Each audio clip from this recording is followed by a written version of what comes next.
In this video, I will show you the main principles behind explosion sound effects through our new grenade explosion graph. The new update is under review by Epic, but when it's released, you can find this graph in the range weapon folder. Also, from now on, all graphs built with the attenuation interface of MetaSounds will be prefixed with DA. We will also do another tutorial for the new rifle graph, which is much more complicated. Okay, at first glance, this graph looks quite simple. We have two layers, one for the bass punch, and one for the explosion. This is a common structure for most explosion effects. Well, usually, they also have a third layer for reverb effects. The reverb can be controlled inside these two layers, so we don't have a separate layer here. In case you aren't familiar with reverb technologies in Unreal, we had a quick preview on reverb techniques in the last tutorial. Now, let's start with the bass punch. In sound design, when someone says making it sound more punchy, they usually mean this very sharp bass effect at the start. Thus, we named this bass punch just to make it more clear. The punch is usually mono to make it narrow and sharp. The attenuation interface makes it much more complicated than it should be. So I prepared another version here, just to make it easier to follow. I also removed some input pins, so these parameters are shown directly. The force mode is obviously exponent, because you don't want to have any attack phase. And this is for explosion, so spawn rate is 50 and spawn chance is 0.75 to have multiple hits like this. If I reduce this to 0,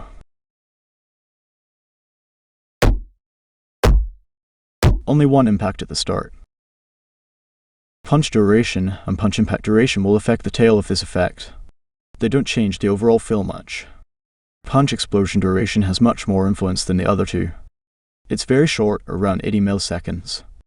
What we do here is very similar to the melee impact effect in the previous tutorial. These random nodes here are just to add variations when playing, not really important.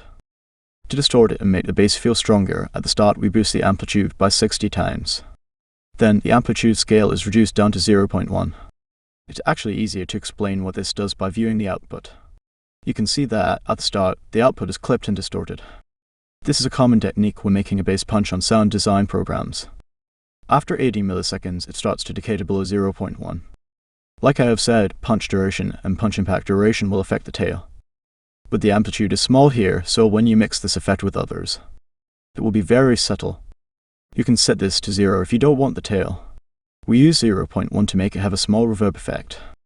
Okay, this modal merger is easy to understand. To have a full frequency range with an emphasis on the bass, we merge a bass modal with an explosion modal. Bass drum is obviously the best one for bass. But actually, you can also reuse this like this. Up the amplitude to 5, decay to 0.5, and shift the pitch down to very low.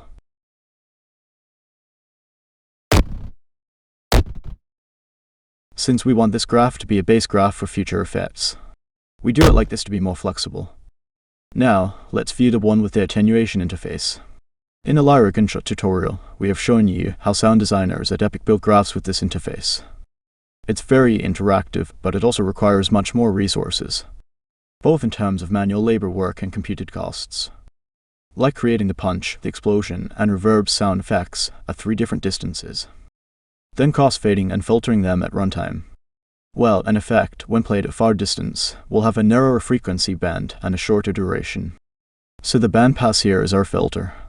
The cut-off frequencies are changed based on the distance input. It's the distance between the audio source and the listener. In-game, this distance parameter is automatically passed to the graph, so it's very convenient and easy to use. The unit is the same as game unit, which is centimeter. So 10,000 is 100 meters. Then we also reduce the bass amplitude, the distortion duration, and the tail duration. Of course, you need to reduce the gain of the output too. The division here reduces the distortion effect and not the gain. 60 divided by 2 is 30, so it's still saturated at 1. Just like in the melee impact graphs, you need to multiply this output with a float to control the final gain. That's better done on the main graph to avoid redundant audio buffers. Also, by not changing the gain here, you can review what this setup actually does.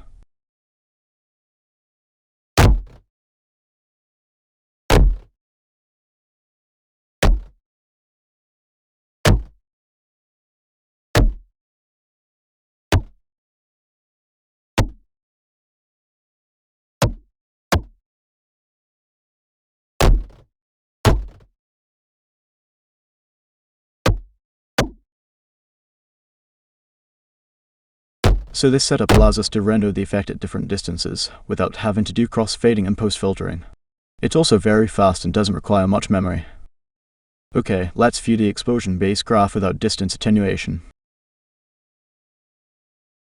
Again, the setup here is just to create that loud distortion effect.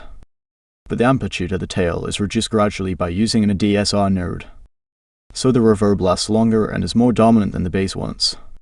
Undone, we just set the spawn chance to 0 to make this node stop automatically. To allow the output to decay to 0 naturally, we don't usually use the stop trigger. All these parameters follow the same principles as our bass graph, because our frequency band is much wider. The pitch shift setup is more advanced than the bass one. On play, the pitch is constantly randomized between -3 and 3 semitones. And when release is triggered, the range is limited to -1 and 1 semitone to reduce the effect. This is done to make sure we cover the whole frequency range, and to add that windy, chaotic effect. If I turn this off, some parts sound a little bit off.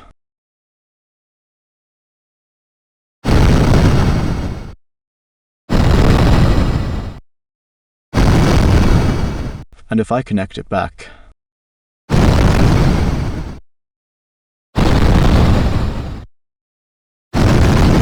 it sounds much better. You can also change this random triggering here with a low frequency noise node.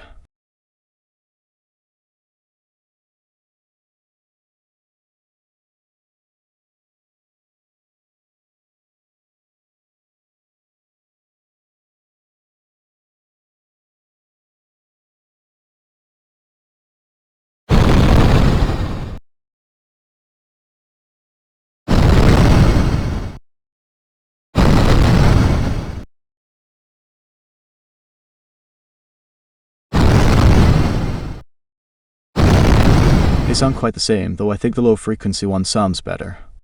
We didn't use it here to avoid making things too complicated. But this node and Perl and noise node are very good for procedural stuff like this. Okay, again, the distance attenuation version just adds some math nodes. Some to filter out frequencies. Some to shorten the duration. Once you know the principles, these graphs aren't really that complicated. On the main graph, we simply mix these two layers and connect the input parameters. The setup is just to make more duration variations. It's just like programming, you can extend the complexity of simple building blocks. It's much better than trying to include all things into one. When mixing, we also reduce the gain based on distance. Technically, sound energy don't reduce linearly like this. But I think that's better left for attenuation settings, where you can decide how the final gain is reduced, the cone, and other stuff. Be sure to view the attenuation settings on Lyra to see their setup. On the graph, this simple reduction is enough. Let's test this.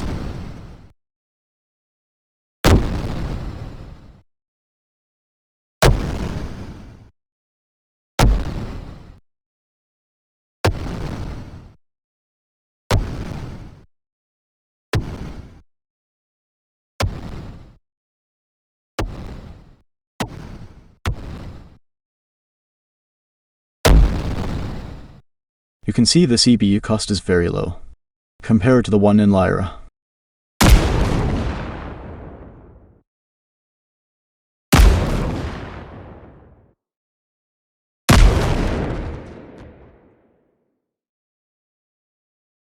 Also, our synthesizers will immediately stop on reaching silence, while playing wave can't reliably do that. Let's try changing the modal and see what we have. We do have another modal for grenade here.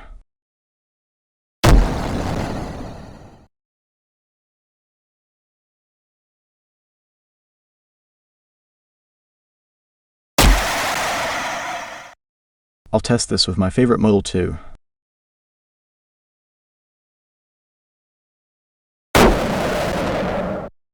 Okay, need to increase the decay scale to make all frequencies decay faster. 10 sounds okay, but the bass punch uses the same modal, so need to change this too. Need some slight parameter tweaking, but this shows the strength of our setup. It can work with a lot of modals and create a large variety of effects. So you can create a completely unique explosion effect for yourself.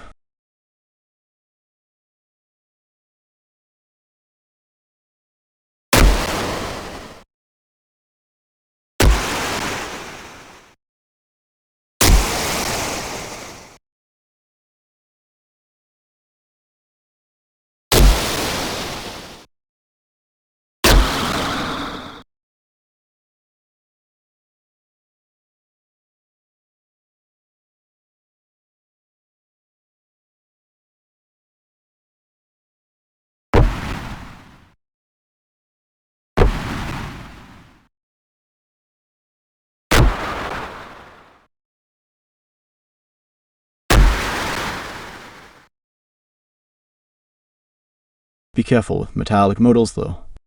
Metallicons will sound kind of weird, I think. Explosion is more mid to low frequencies with high decay. But let's try one anyway. Actually, if you turn off the bass, this can be used for magic effects. Like, magic rising and firing are usually mid to high frequencies.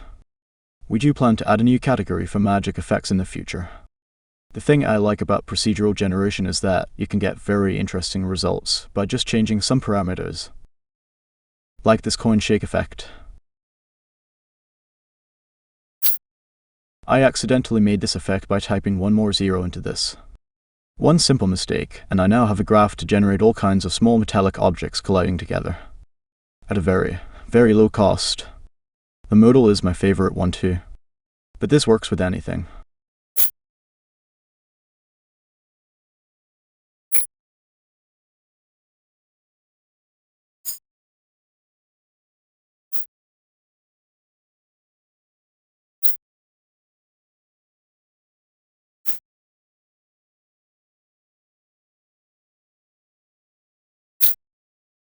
And this marks the end of this video.